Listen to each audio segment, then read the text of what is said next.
بسم اللہ الرحمن الرحیم۔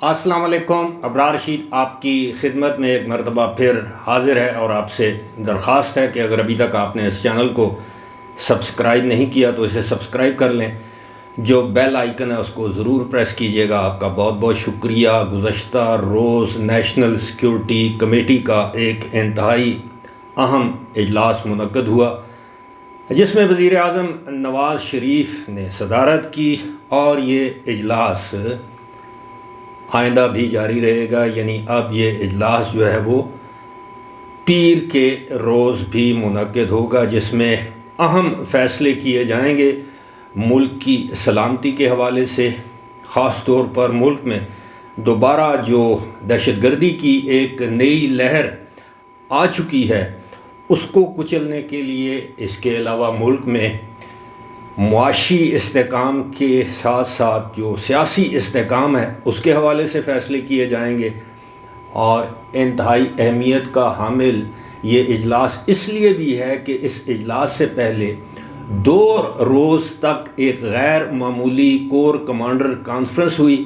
کور کمانڈرز کی کانفرنس کے بعد آرمی چیف نے وزیر اعظم کو اعتماد میں لیا، وزیر اعظم سے ملاقات کی۔ اس ملاقات کے ایک روز بعد نیشنل سیکیورٹی کونسل کا، نیشنل سیکیورٹی کمیٹی کا اجلاس ہوا، جس میں تینوں سروسز چیف اور chairman joint chief of staff committee general Sahir Shamshad Mirza, chief of army staff یعنی جنرل عاصم منیر اس میں موجود تھے، اور اس میں وفاقی وزراء بھی موجود تھے۔ ایک طویل نشست کے بعد کچھ فیصلے کیے گئے۔ کچھ فیصلے جو ہیں وہ جس طرح میں نے بتایا کہ اگلے اجلاس میں کیے جائیں گے۔ یہ شاید پاکستان کی تاریخ میں، حالیہ تاریخ میں پہلا موقع ہے کہ نیشنل سیکیورٹی کمیٹی کا اجلاس 2 روز جاری رہے گا۔ اب اس اجلاس کے حوالے سے بہت سے لوگ مختلف تجزیے پیش کر رہے ہیں، لیکن سب سے بڑا جو چیلنج ہے وہ ہے دہشت گردی کا۔ آپ کے علم میں ہے کہ پاکستان کی مسلح افواج، پاکستان کی عوام نے بے تحاشا قربانیاں دی ہیں۔ تقریباً 80,000 کے قریب افراد جو ہیں وہ اپنی جانوں سے گئے، جان میں شہادت نوش کیا، جس میں تقریباً 7,000 سے 8,000 پاک فوج اور سیکیورٹی اداروں کے افسران اور جوان بھی شامل ہیں، اس میں عام پاکستانی شہری بھی شامل ہیں۔ لیکن اس تمام جو کارروائی تھی دہشت گردی کے خلاف، ایک وقت ایسا تھا کہ ہم یہ سمجھتے تھے کہ ملک سے دہشت گردی کا خاتمہ کیا جا چکا ہے، لیکن پھر کیا ہوا کہ اچانک خیبر پختونخوا اور بلوچستان کے بعض علاقوں میں دہشت گردی کے واقعات دوبارہ ہونے لگے، اور اس کی وجہ گزشتہ ویڈیوز میں آپ کو بتائی جا چکی ہے کہ جس وقت لیفٹیننٹ جنرل فیض حمید کور کمانڈر پشاور تھے تو انہوں نے تحریک طالبان پاکستان کے 500 کے قریب لوگوں کو پاکستان آ کر دوبارہ آباد ہونے کی اجازت دی۔ اس کے ساتھ ساتھ تقریباً 150 کے قریب ایسے طالبان، تحریک طالبان کے لوگ تھے جو کہ جیلوں میں تھے، ان کو رہا کیا گیا۔ اس میں بعض ایسے لوگ بھی ہیں جن پر سنگین دہشت گردی کے الزامات تھے اور وہ جیلوں میں تھے، ان کو رہا کر دیا گیا۔ اور اس کے بعد دوسری بات یہ ہے کہ جو خیبر پختونخوا کی حکومت ہے وہ اس وقت اس دہشت گردی سے نمٹنے کے لیے بالکل تیار نہیں، بلکہ لا تعلق ہے۔ اس کی وجہ میں آپ کو بتا دیتا ہوں۔ اس کی وجہ یہ ہے کہ عمران خان کو طالبان کا حامی سمجھا جاتا ہے، اور آج دن تک آپ نے نہیں دیکھا ہوگا، نہیں سنا ہوگا کہ آئے روز ملک میں دہشت گردی کی جتنی کارروائیاں ہوتی ہیں عمران خان نے کسی بھی ایک کارروائی کی مذمت کی ہو۔ وہ یہ تو کہتے ہیں کہ ملک میں دہشت گردی دوبارہ آ گئی، لیکن وہ ان واقعات کی مذمت نہیں کرتے۔ ادھر ہمارے خیبر پختونخوا کے جو وزیر اعلیٰ ہیں ان کو اپنے سیاسی معاملات زیادہ عزیز ہیں، ان کو معلوم ہے کہ اس وقت خیبر پختونخوا کی پولیس کے جوان بڑے تعداد میں اپنی جانوں کا نذرانہ پیش کر رہے ہیں۔ صوبے میں امن و امان کے قیام کے لیے آئے روز نہ صرف سیکیورٹی فورسز پر حملے کیے جا رہے ہیں بلکہ تھانوں پر حملے کیے جا رہے ہیں، پولیس کو نشانہ بنایا جا رہا ہے، لیکن صوبے کا وزیر اعلیٰ یا ان کی انتظامی صلاحیت کہیں نظر نہیں آتی۔ اس بات کا بھی نوٹس لیا گیا ہے جو نیشنل سیکیورٹی کمیٹی کا اجلاس ہے کہ اب یہ اس طرح کی جس کو آپ یہ سمجھ لیں کہ لاپرواہی کو برداشت نہیں کیا جائے گا۔ دو ٹوک پیغام تھا ان قوتوں کے لیے جو قوتیں یہ سمجھتی ہیں کہ ملک میں انتشار رہے گا تو ان کو سیاسی فائدہ حاصل ہوگا، ملک میں معاشی عدم استحکام رہے گا، ملک خدا نخواستہ دیوالیہ پن کی طرف جائے گا تو ان کا سیاسی فائدہ ہوگا۔ ایسی قوتوں سے سختی سے نمٹنے کا فیصلہ بھی کیا گیا ہے، اور ایک مرتبہ پھر افواج پاکستان کی جانب سے وزیر اعظم کو یہ واضح پیغام دیا گیا ہے کہ اس وقت فوج جو ہے وہ ایک ماتحت ادارے کے طور پر سیاسی حکومت جو فیصلہ کرے گی اس پر منوعاً عمل کرے گی۔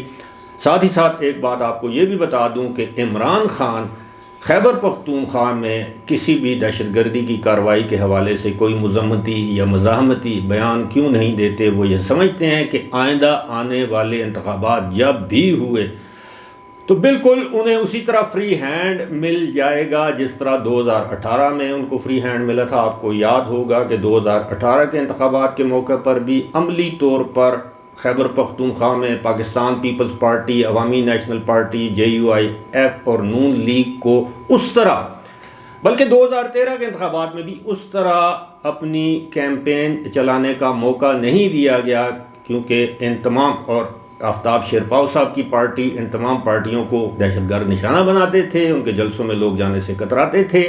ایک فضا ایسی قائم کی گئی کہ ملک میں عملی طور پر صرف ایک سیاسی جماعت جس کا نام تحریک انصاف ہے اس کو اپنی کیمپین چلانے کی اجازت تھی، لیکن اب وہ تمام چیزیں جو ہیں وہ انڈو ہو گئی ہیں۔ لیکن عمران خان اب بھی یہ چاہتے ہیں کہ اس صوبے میں خیبر پختونخوا میں اب بھی ان کی حکومت ابھی تو قائم ہے، آئندہ بھی قائم رہے، یا آئندہ دوبارہ جب بھی انتخابات ہوں تو کم از کم خیبر پختونخوا میں ان کی حکومت قائم رہے۔ اور اب یہ فیصلہ بھی ہو چکا ہے یا ہو جائے گا آنے والے اجلاس میں کہ جناب کم وقت میں جو مرضی ہو جائے، دہشت گردی کو برداشت نہیں کیا جائے گا، اس کا کلا کما کیا جائے گا، اور اگر ضرورت محسوس ہوئی تو افغانستان کے اندر جو تحریک طالبان پاکستان کے ٹھکانے ہیں ان کو بھی نشانہ بنایا جا سکتا ہے۔ اس کے لیے تمام گراؤنڈ ورک مکمل کر لیا گیا ہے، اور یہ اس کو کہتے ہیں ٹیکٹیکل سرجیکل سٹرائک۔ جو ٹھکانے ہیں وہاں پر پاکستان کے F-16 طیارے جائیں گے یا پاکستان کے اندر سے کوئی میزائل داغے جائیں گے اور ان کو تباہ کیا جائے گا۔ اس سے پہلے کابل میں طالبان کی حکومت کو اس معاملے کے حوالے سے آگاہ کیا جا چکا ہے۔ یہ بہت امپورٹنٹ ڈیولپمنٹ ہے۔ اب میں یہ نہیں کہہ سکتا اس کے پاکستان یا پاکستان کی سیاست یا پاکستان کی جو سیکیورٹی ہے اس پر کیا اثرات مرتب ہوں گے، کیا نتائج سامنے آئیں گے، لیکن اعلیٰ سطح پر یہ فیصلہ ہو چکا ہے۔ اب اس کی سیاسی حکومت سے منظوری لینا باقی ہے۔ جب سیاسی حکومت یعنی اس وقت جو موجودہ حکومت ہے یہ منظوری دے دے گی تو یہ کام شروع کر دیا جائے گا۔ ساتھ ہی ساتھ حکومت کی جانب سے بھی کچھ ایسے تحفظات ہیں کہ جناب جب بھی ہم ہاتھ ڈالتے ہیں کسی پر قانون اور آئین کے مطابق تو اب اسٹیبلشمنٹ پولیٹیکل ہو چکی ہے، لیکن بعض دوسرے ادارے اب بھی سہولت کاری کا کام سر انجام دے رہے ہیں۔ اس حوالے سے بھی یہ کہا گیا ہے کہ حکومت کے تحفظات اور خدشات ہیں، اگر ایسا ہی ہوتا ہے تو پھر ملک کی معاشی صورتحال قابو میں نہیں آ سکتی۔ اور آپ کو پتہ ہے کہ جب پاکستان کی مسلح افواج پولیٹیکل یا نیوٹرل ہو جائیں تو یہ بات ایک نیچرل ہے، فطری سی بات ہے۔ جو دوسرے ادارے، میں کھل کے کہہ دیتا ہوں، جو ہماری عدلیہ ہے وہ بھی نیوٹرل کردار ادا کرنا شروع کر دیتی ہے، وہ بھی ہواؤں کا رخ سمجھ جاتی ہے۔ لیکن ماضی میں دیکھا گیا ہے کہ جب بھی عدلیہ کو استعمال کیا ہے اسٹیبلشمنٹ نے تو وہ کبھی ایک سیاسی قوت کے خلاف استعمال ہوئی اور کبھی دوسری سیاسی قوت کے خلاف استعمال ہوئی، لیکن اب کی بار ایسا نہیں ہوگا۔ اب کی بار عدلیہ قانون اور آئین کے مطابق فیصلے کرے گی اور ایسا ہی ہونا چاہیے۔ اب دیکھتے ہیں کہ جو اگلا اجلاس ہوگا منڈے کو، یعنی آج جب میں آپ سے مخاطب ہوں تو اس سے 2 دن کے بعد اس میں کیا فیصلے سامنے آتے ہیں۔ لیکن ایک بات طے ہے کہ ملک میں سیاسی عدم استحکام، معاشی بدحالی اور دہشت گردی کو ہرگز برداشت نہیں کیا جائے گا۔ فی الحال اسی کے ساتھ مجھے دیجیے اجازت، خدا حافظ۔